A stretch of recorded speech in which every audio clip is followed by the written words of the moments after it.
We were vanquished in the war because of a combination of European, with the exception of France, American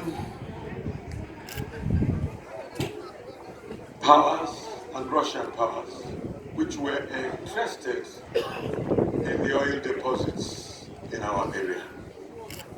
The war was fought to disenfranchise us of governmental control of our natural resources. Even though the war is over, the struggle is still on. What we are doing here is significant because for the past many years since the end of the war, history has been abolished in the curriculum in our country. It has only been re-established about a month ago. The idea was that our children should never have access to the history of our greatness, their uniqueness in our politics and our economics, and so be unable to continue the struggle where we stopped. Well, I'd like you to know that now that we have reestablished history, it's important that your parents make available to you as much as possible of our history. It should not be wonder to you that if you look at Nigeria as it is today, if you go to any part of Nigeria, the greatest population of non-indigenous of any part of Nigeria outside Igbo land, apart from the indigenous population, are Igbos. It is a testimony of our capacity for adventure. It is a testimony of our gregarious nature, our willingness to face challenge without fear. Wherever we have settled, we have made significant inputs in the commanding heights of the economy. I wouldn't be surprised if Nigerians in the United Kingdom, if a census of them were taken, and it was found that Igbos may be the majority here. I do know that in the United States, they are the single largest ethnic group that exists in the United States. And the American Embassy in Nigeria attests to the fact that we have the highest average income of any ethnic group in America, higher than that of the average American. We have distinguished ourselves in all fields of life. We discovered the fastest computer in the world in the United States of America by Professor Emeagwali. We discovered robotic surgery technology, masterminded by two foremost scientists in robotic engineering, including our own Professor Bart Nagy and American Professor Rumboldt. With this robotic technology, if you are an accident victim and you are rescued by an ambulance and you require surgery, robotic surgery can commence in the ambulance before you get to the airport, giving you a wonderful chance of survival. This is Igbo technology. I know that one of the most sought after cars in the United States of America was designed by an Igbo man. I know that some of the telephones that you use now, including Infinix, was designed by an Igbo man. Well, ndị be anyị n'uke si na gologolo nwe na-echie.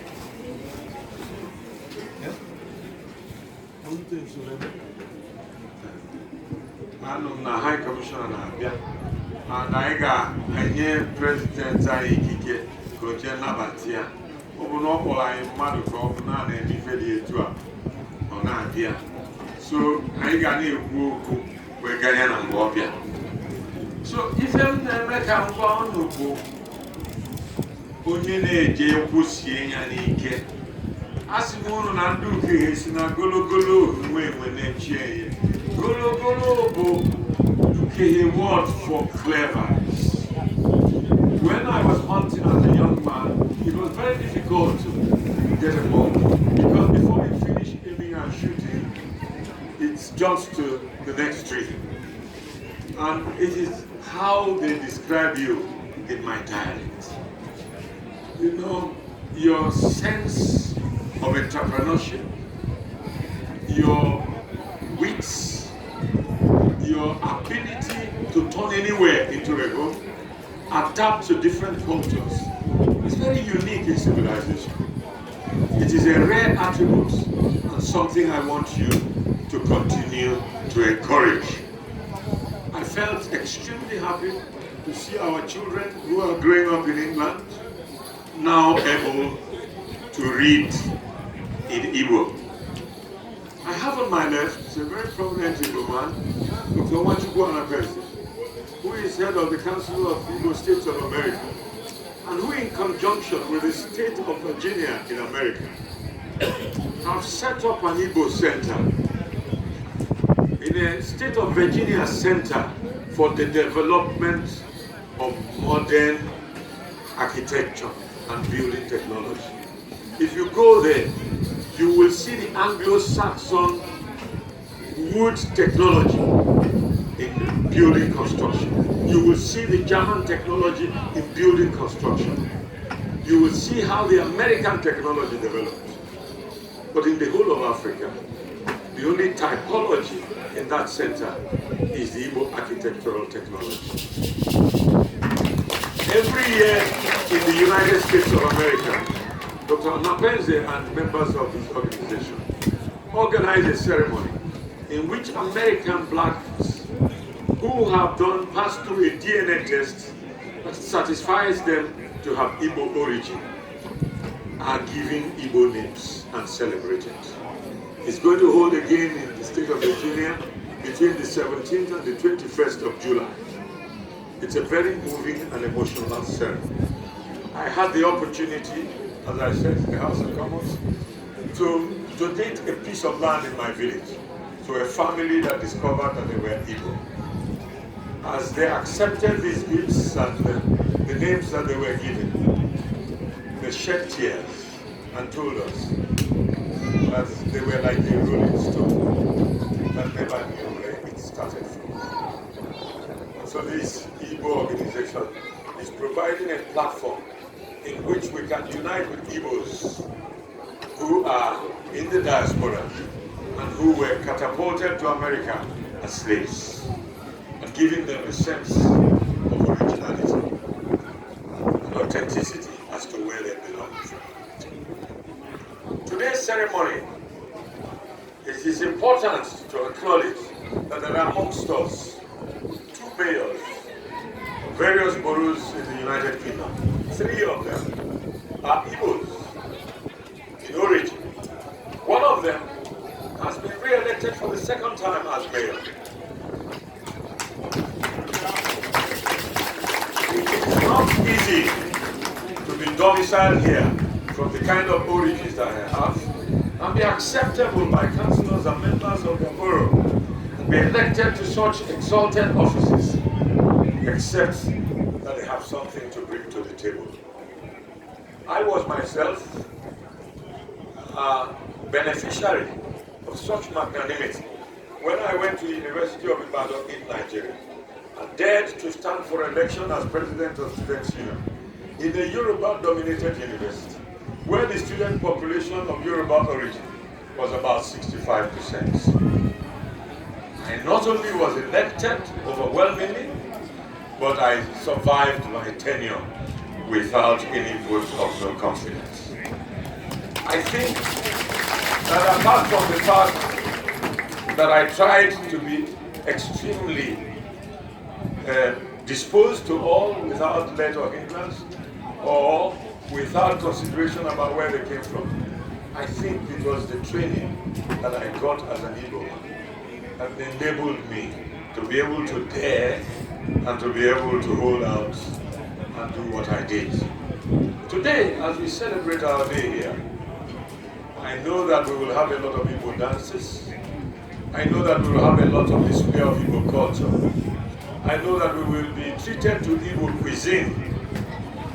But far more important is the fact that we are going to begin to lay the foundations of an Igbo house here.